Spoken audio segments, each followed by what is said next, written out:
देखिए प्रश्न संख्या 4। प्रश्न संख्या 4 क्या है बेटा, देखिए कह रहे आकृति 2.7 ये रही आपके सामने ही स्क्रीन पर। ठीक है, कह रहे समुच्चय जो P है यानी P सेट जो है और Q, ठीक है, का एक संबंध दर्शाती है। कह रहे वो संबंध दर्शाती हुई रेखाएं आपकी पड़ी हुई हैं, आरेख उन्होंने खींच दिया है।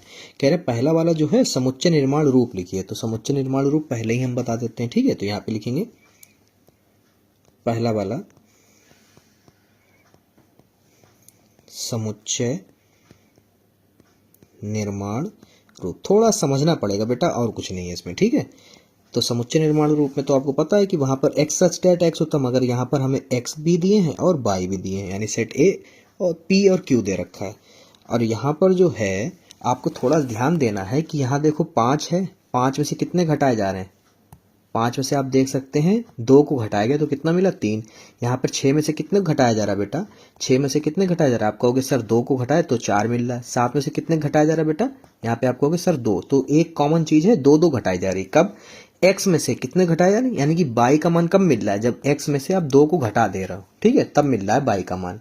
ठीक है, y मतलब इधर का मान। ठीक है, तो इसी को लाइन को लिखना है आपको कि x, y जितने भी दोनों तरफ जो नंबर है वो बिलोंग्स टू कितने हैं? नेचुरल नंबर्स हैं। ठीक है, उसके बाद में आपको जो है यहाँ पर y का जो मान मिल रहा है वो आपको कब मिल रहा है? जब x में से आप 2 को घटा दे रहे हैं। ठीक है, ओके। और यहाँ पर एक सच डेट लगा लो कि x के जो मान है वो बिलोंग्स टू हैं P से। देख सकते हैं x के मान किससे हैं? P से हैं। y के मान किससे हैं? वो Q से हैं। तो यहीं पे ये लाइन लिख दो कि y के जो मान हैं वो Q से आ रहे हैं। ठीक है, यहाँ पे लाइन कम पड़ गई, ये आगे जो है नीचे लिखा हुआ है, यहीं से आगे लिखना। ठीक है बेटा, अगला देखिए दूसरे क्वेश्चन जो है वो आपसे कह रहा है, दूसरा वाला कह रहे हैं रोस्टर रूप में लिखिए। कह रहे हैं आप रोस्टर रूप में लिखिए, उसके बाद में कह रहे प्रांत भी बताइए और परिसर भी बताइए। चलिए बता देंगे हम।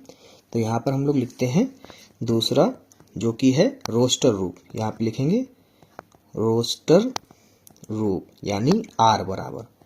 बहुत सिंपल होता है, रोस्टर रूप में हमें क्रमिक युग में लिखना होता है। x जब 5 है तो y का कहाँ जा रहा है? 3 में। देखिए चित्र में, जब 6 है तो कितना आ रहा है y का मान? 4। और जब 7 है तो कितना आ रहा है बेटा? 5 आ रहा है। बस ठीक है, अब क्या है इसी में हमें प्रांत बताना चित्र में। तो यहाँ पे लिखेंगे प्रांत। प्रांत का मतलब जो जिससे तीर जा रहे हैं, यानी कि पहला क्या है? पहला 5, फिर 6 और फिर 7। फिर हमारा परिसर। परिसर का मतलब उधर जिसमें तीर लग गए हैं जाके, परिसर उन्हें कहते हैं। ठीक है, तो आपका है 3, फिर है आपका 4 और फिर 5। लीजिए खत्म। सिंपल।